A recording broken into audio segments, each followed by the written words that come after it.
بیٹی کی ذات اگر مقدس نہ ہوتی تو اللہ تعالیٰ کبھی ہمارے نبی صلی اللہ علیہ وسلم کی اولاد کا سلسلہ حضرت فاطمہ رضی اللہ تعالیٰ عنہا سے شروع نہ کرتے۔ نبی پاک صلی اللہ علیہ وسلم فرماتے ہیں، عورت کے لیے بہت ہی مبارک ہے کہ اس کی پہلی اولاد بیٹی یعنی لڑکی ہو۔ نبی پاک صلی اللہ علیہ وسلم کا فرمان ہے، جس شخص کی بیٹیاں ہوں اسے برا مت سمجھو، کیونکہ میں بھی بیٹی کا باپ ہوں۔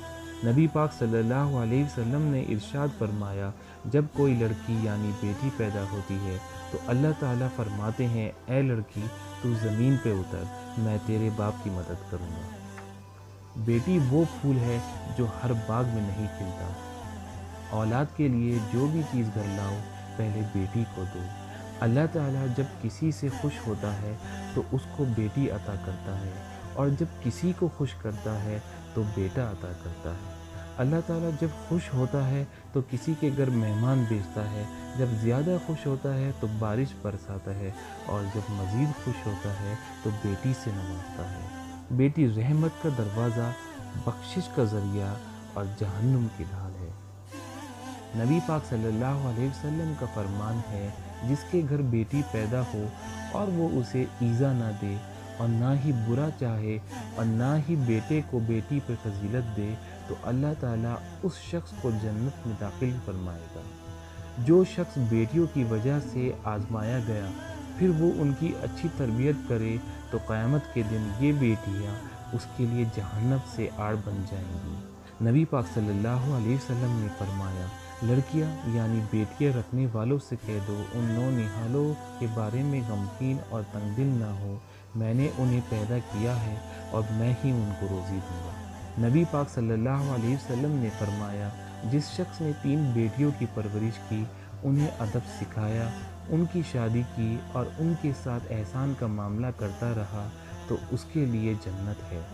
ایک ماں کے لیے سب سے قیمتی خزانہ اس کی بیٹی ہے۔ بیٹیاں ماں کی پرچھائی ہوتی ہیں۔ ایک بیٹی کی سب سے اچھی دوست اس کی ماں ہی ہوتی ہے۔ زمانے بھر کی ساری نعمتیں موجود ہوں لیکن اگر بیٹی نہ ہو تو گھر اچھا نہیں لگتا۔ بیٹیاں باپ کا درد سمجھتی ہیں، ماں کے آنسو پوچھتی ہیں اور بھائی کے دکھ لے کر اپنے سکھ لٹا دیتی ہیں۔ بیٹی کا بہترین محافظ اس کا اپنا باپ ہوتا ہے۔ بیٹیاں اپنے باپ کا غرور ہوتی ہیں۔ باپ اور بیٹی کی ایک عادت مشترکہ ہوتی ہے، دونوں کو اپنی گڑیا سے بہت پیار ہوتا ہے۔ ہر کامیاب لڑکی کے پیچھے اس کے باپ کا ہاتھ ہوتا ہے، جس نے اس پہ اعتماد کیا ہوتا ہے۔ بیٹیاں بڑی ہو جائیں تو شک کی دیوار اونچی کرنے کے بجائے محبت کی رسی کو دراز کر لینا بہتر ہوتا ہے، کیونکہ محبت کی لگام تربیت پر آنچ نہیں آنے دیتی۔ صورت سانولی ہو یا پھر چاند سی، بیٹیاں ہمیشہ اپنے ماں باپ کے لیے شہزادیاں اور پریاں ہی ہوتی ہیں۔ باپ ایک ایسا شجر ہے جس کے سائے میں بیٹیاں راج کرتی ہیں۔ آپ اپنی بیٹی کو بیٹا کہہ کر بھی پکار سکتے ہیں، مگر بیٹے کو کبھی بیٹی کہہ کر نہیں پکار سکتے۔ بیٹیاں سب سے زیادہ اپنے باپ سے اس لیے پیار کرتی ہیں کیونکہ باپ ہی اس دنیا میں وہ واحد شخص ہے جو اپنی بیٹی کو کبھی دکھ نہیں دے گا۔ اگر ماں باپ کو اللہ تقدیر لکھنے کا موقع دیتا تو وہ اپنی بیٹی کی تقدیر میں دنیا جہاں کی خوشیاں لکھ دیتے۔ اللہ سے بیٹیاں بہت کم لوگ مانگتے ہیں، اور جو مانگتے ہیں وہ پہلے بیٹی کا اچھا نصیب مانگتے ہیں، کیونکہ ڈر بیٹی سے نہیں اس کے نصیب سے لگتا ہے۔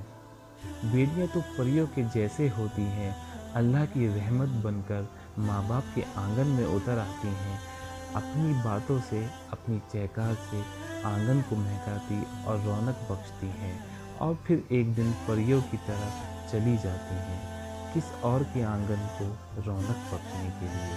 پریاں بھلا ہمیشہ کب ساتھ رہتی ہیں؟ یہ پریاں تو بس کچھ دیر کے لیے بسیرا کرتی ہیں، لیکن اپنی خوشبو اور یادیں ہمیشہ کے لیے چھوڑ جاتی ہیں۔ بیٹیوں کا دکھ سمجھنا بہت مشکل ہوتا ہے، ان کے لیے تو اس گھر میں ہی جگہ نہیں رہتی جہاں وہ پیدا ہوتی ہیں۔ بیٹیاں جب بڑی ہو جاتی ہیں تو پھر اپنے دکھ نہیں بتایا کرتی۔ جو بیٹیاں سر جھکا کر چلتی ہیں ان کے ماں باپ کا سر کبھی نہیں جھکتا۔ بیٹیاں اپنی خواہشیں دل میں چھپا کر